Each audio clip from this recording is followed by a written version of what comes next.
Additional ಆಗಿ.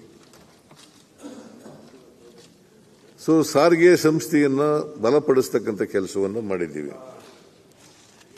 ಆಮೇಲೆ ಬಂಡವಾಳ ವೆಚ್ಚ ಇವರು ಅಶೋಕ್ ಅವರು, ನಾನು ಉತ್ತರ ಕೊಡುವಾಗ ಹೇಳ್ತೀನಿ, ಬಜೆಟ್ ಮೇಲೆ ಉತ್ತರ ಕೊಡುವಾಗ ಬಂಡವಾಳ ವೆಚ್ಚ ಎಷ್ಟೆಷ್ಟು ಖರ್ಚಾಗಿದೆ, ಯಾರ್ಯಾರ ಕಾಲದಲ್ಲಿ ಎಷ್ಟೆಷ್ಟು ಖರ್ಚಾಗಿದೆ, ನಾವು ಎಷ್ಟು ಖರ್ಚು ಮಾಡಿದ್ದೀವಿ, ಕಳೆದ ವರ್ಷ ಎಷ್ಟು ಖರ್ಚು ಮಾಡಿದ್ದು, ಈ ವರ್ಷ ಎಷ್ಟು ಖರ್ಚು ಮಾಡಿದ್ದೀವಿ ಅಂತಕ್ಕಂಥದ್ದು ನಿಮಗೆ 56,000 ಕೋಟಿ ಈ ವರ್ಷ. ನಾಳೆ ಹೇಳಲ್ಲ, ಗುರುವಾರ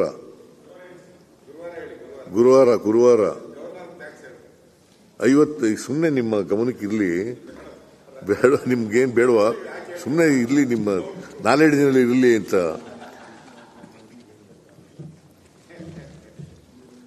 56,000 ಕೋಟಿ ಈ ವರ್ಷ ಬಂಡವಾಳ ವೆಚ್ಚ ಖರ್ಚಾಗಿದ್ರೆ ಮುಂದಿನ ವರ್ಷ ಬಜೆಟ್, ಮುಂದಿನ ವರ್ಷಕ್ಕೆ ತಾನೇ ಬಜೆಟ್ ಮಂಡಿಸಿರೋದು ನಾನು, 25-26ಕ್ಕೆ 83,000 ಕೋಟಿ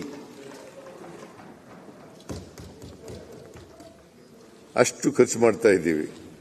ಅದರಿಂದ ಮಾನ್ಯ ಅಧ್ಯಕ್ಷರೇ, ಬೇಕಾದರೆ ಪಕ್ಕದ ರಾಜ್ಯಗಳದ್ದು ಕೂಡ ಹೋಲಿಕೆ ಮಾಡಿ ಹೇಳಬೇಕಂದ್ರೆ ಹೇಳ್ತೀನಿ, ಅಥವಾ ಇನ್ನೊಂದು ದಿನ. ಯಾಕೆ ನೀವು ಕೇಳಕ್ಕೆ ತಯಾರಾಗಿಲ್ವಲ್ಲ? ನಾನೇನು ನಿಮ್ಗೆ ಡಿಸ್ಟರ್ಬ್ ಮಾಡಲ್ಲ.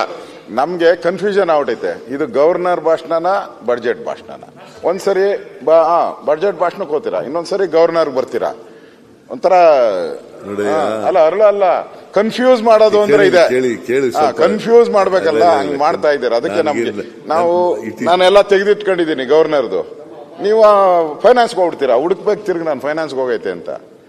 ಅದಕ್ಕೆ ಎಲ್ಲಾನ ಒಂದ್ ಕಡೆ ಬಂದ್ಬಿಡಿ ಸರ್, ಯಾವ್ದಾನ ಒಂದ್ ದಾರಿ, ಇಲ್ಲ ತಿರುಪತಿ ಕರ್ಕೊಂಡೋಗಿ, ಇಲ್ಲ ಧರ್ಮಸ್ಥಳ ಕರ್ಕೊಂಡೋಗಿ, ಎರಡೂ ಹೇಳ್ತಾ ಇದ್ದೀರಾ.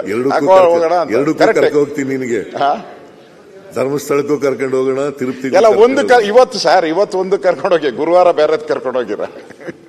ನೋಡಪ್ಪ, ಬಜೆಟ್ ಮತ್ತೆ ಗವರ್ನರ್ಸ್ ಅಡ್ರೆಸ್ ಇದೆಯಲ್ಲ, ಒಂದಕ್ಕೊಂದಕ್ಕೆ ಸಂಬಂಧ ಇದೆ.